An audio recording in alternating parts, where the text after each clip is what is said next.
Good afternoon class. आज हम नया चैप्टर स्टार्ट कर रहे हैं ज्योग्राफी का। इससे पहले जो हमने चैप्टर किया था वो किया था ये चैप्टर नंबर 1 रिसोर्सेज। इसके बारे में हमने पढ़ा, इसके क्वेश्चन आंसर मैंने आप लोगों को सेंड कर दिए हैं। ये पहले कर दिए थे, आप लोगों को टाइम भी दे दिया था। आज थर्सडे है, ठीक है। आज हम एक नया चैप्टर स्टार्ट कर रहे हैं ज्योग्राफी में, chapter number 2 land resources, land soil water natural vegetation and wild life resources. ये सारी की सारी चीज़ें हम इस टॉपिक में पढ़ेंगे, इस चैप्टर में पढ़ेंगे, ठीक है। In a small village in Tanzania Africa, Mamba gets up very early in the morning to fetch water. She has to walk a long way and return after a few hours. She then helps her mother in the house and join her brother in taking care of their goats. All her family own is a piece of rocky land around their small hut. Mamba's father can barely grow some maize and beans on it after toiling hard. This is not enough to feed their family for the whole year. Peter lives in the heart of the sheep rearing region in the New Zealand, where his family runs a wool processing factory. Every day when he returns from school, Peter watches his uncle taking care of their sheep. Their sheep yard is situated on a wide grassy plain with hills in the far distance. It is managed in a scientific way using the latest technology. Peter's family also grow vegetables through organic farming. Mamas and Peter stay in two different parts of the world and lead very different lives. This difference is because of the difference in the quality of the land, soil, water, natural vegetation, animals, and the usage of technology. The availability of such resources is the main reason places differ from each other. इतना अभी हमने पढ़ा, इतना आप लोगों ने थोड़ा समझा भी होगा। इसका मतलब क्या है? एक स्मॉल विलेज है तंजानिया, कहाँ है? अफ्रीका में। तो जो वहाँ पे एक है माम्बा, वो क्या करती है? सुबह सुबह जल्दी उठती है ताकि वो क्या ला सके? पानी लेके आ सके। उसको एक लंबी दूरी तय करनी पड़ती है, उसके बाद वहाँ से जब वो वापस आती है तो कुछ घंटे लगते हैं उसको। फिर जब वो घर आती है तो अपनी मम्मी की हेल्प करती है, ठीक है ना, मदर की हेल्प करती है, और फिर join her brother in taking care of their goats, और फिर वो अपने भाई की मदद करती है किसमें? जो वहाँ पे बकरियाँ हैं उनकी केयर करने में। All her family own is a piece of rocky land. जो उनकी फैमिली है वो कहाँ रहती है? एक रॉकी लैंड है उसमें रहती है, वो भी एक छोटी सी झोपड़ी में। मम्बाज फादर कैन बेयरली ग्रो सम मेज and beans on it after toiling hard. वो काफ़ी देर तक वहाँ खोदते हैं, फिर वहाँ खुदाई करते हैं, फिर वहाँ पे जब थोड़ी बहुत मेज़ यानी कि बाजरा और बीन्स हैं वो उनको उगाते हैं, बड़ी मुश्किल से उगता है। This is not enough to feed their family for the whole year. वो इतना नहीं हो पाता, इनफ नहीं होता कि वो पूरे साल तक उससे गुजारा कर सकें। वहीं पीटर है, पीटर एक शीप रेयरिंग रीजन में रहता है जो कि है न्यूजीलैंड, जहाँ पे उसकी फैमिली जो है वो वूल प्रोसेसिंग फैक्ट्री को यूज़ कर रही है। मतलब जहाँ पे वूल ऊन बनाई जाती है उस फैक्ट्री को लोग चलाते हैं। Every day when he returns from school, जब भी पीटर अपने घर आता है, पीटर अपने देखता है कि उसके जो अंकल हैं यानी कि उसके जो चाचा हैं वो किन की देखभाल कर रहे हैं? शीप की।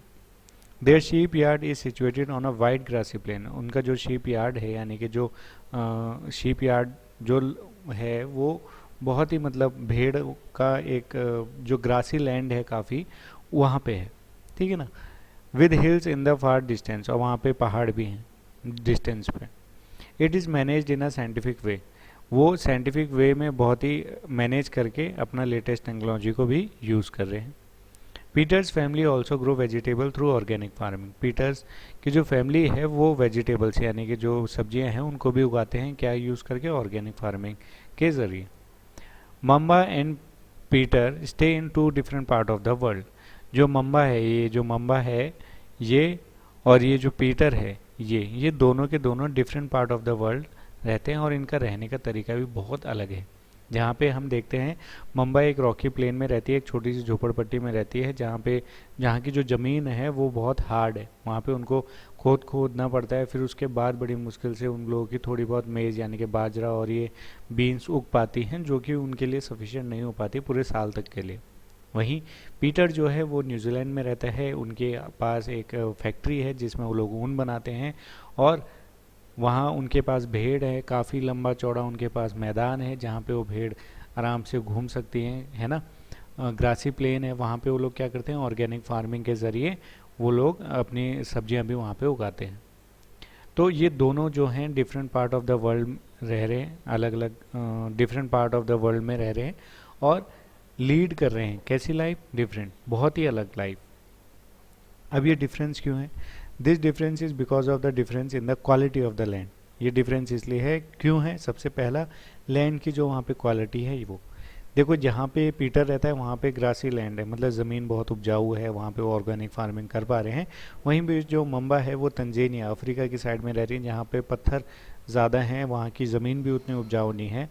तो इसलिए तो ये दोनों है ना। तो सबसे पहला तो है क्वालिटी ऑफ द लैंड, फिर है सॉइल, वहाँ पे सॉइल भी थोड़ी वैसी है। वाटर, देखो मम्बा के यहाँ को तो उसको कितनी दूर पानी लेने जाना पड़ता है। नेचुरल वेजिटेशन, नेचुरल वेजिटेशन मतलब जो सब्जियां वहाँ पे उगती हैं वो एकदम से हर जगह नहीं उग पाती, ठीक है। Animals and the usage of technology, और जैसे मम्बा है वहाँ पे एनिमल भी उतने नहीं हैं जैसे कि यहाँ पे पीटर के यहाँ पे उन लोगों ने अपने यहाँ पे शीप्स यानी कि भेड़ पाल रखे हैं। वहाँ मुंबई के यहाँ उतनी टेक्नोलॉजी भी नहीं है, और यहाँ पे जो न्यूजीलैंड में जो पीटर है वो टेक्नोलॉजी का यूज़ कर रहे हैं, और वो क्या चला रहे हैं, अपनी एक वूल प्रोसेसिंग फैक्ट्री को चला रहे हैं।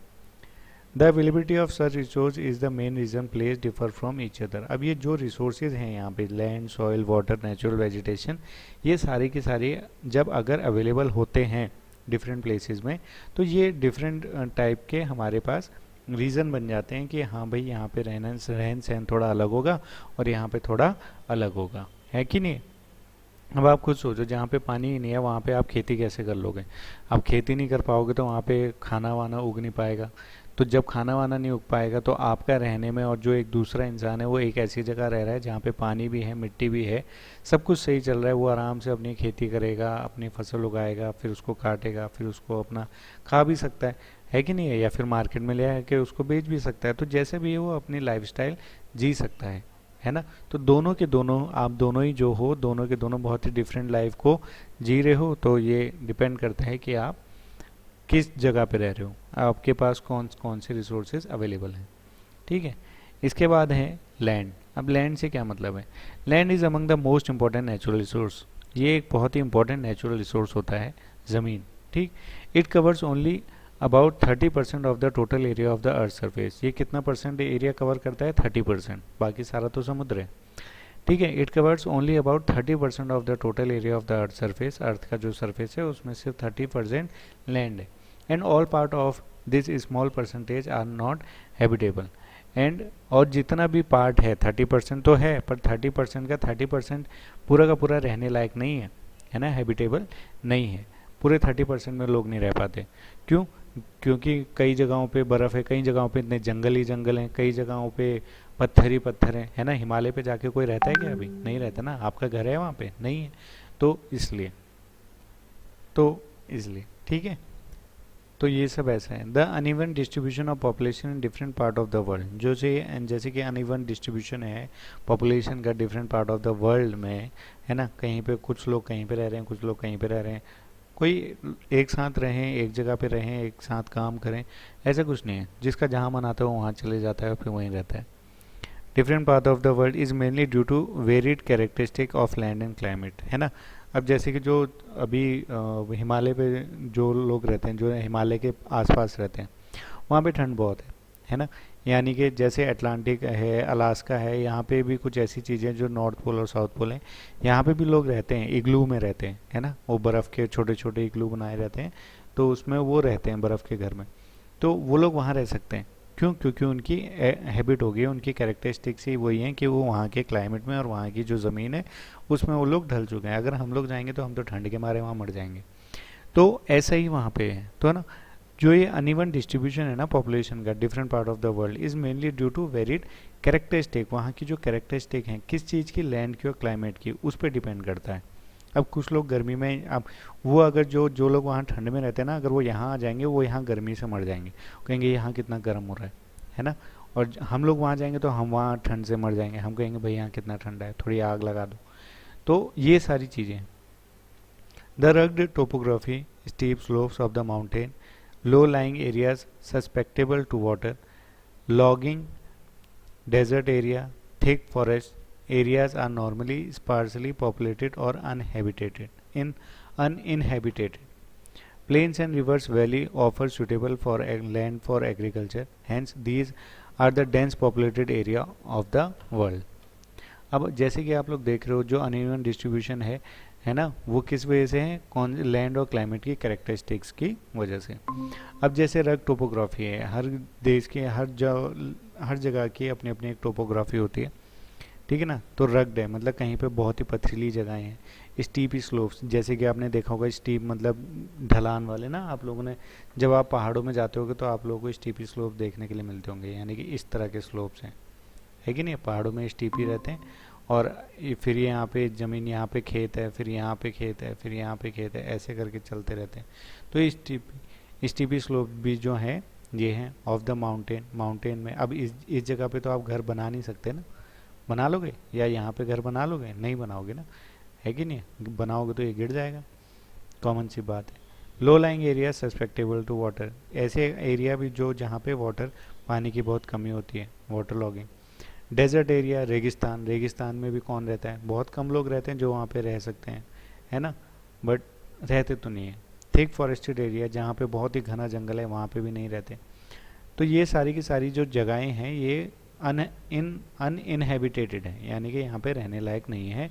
यहाँ पे जो पॉपुलेशन है या तो ना के बराबर रहेगी, है ना, जो आदि मानव या वैसे लोग हैं, बिल्कुल पिछड़े हुए लोग हैं जो जंगलों में ही रहते हैं, जिन्होंने आज तक कभी दुनिया बाहर के आज देखी नहीं है, तो वो लोग अभी भी जंगलों में रह रहे हैं, उनको उसमें है, तो वो लोग रह पा रहे हैं, थोड़े बहुत ही हैं वो, पर बाकी सभी लोग कहाँ हैं, उन जगहों पे नहीं रह पाते।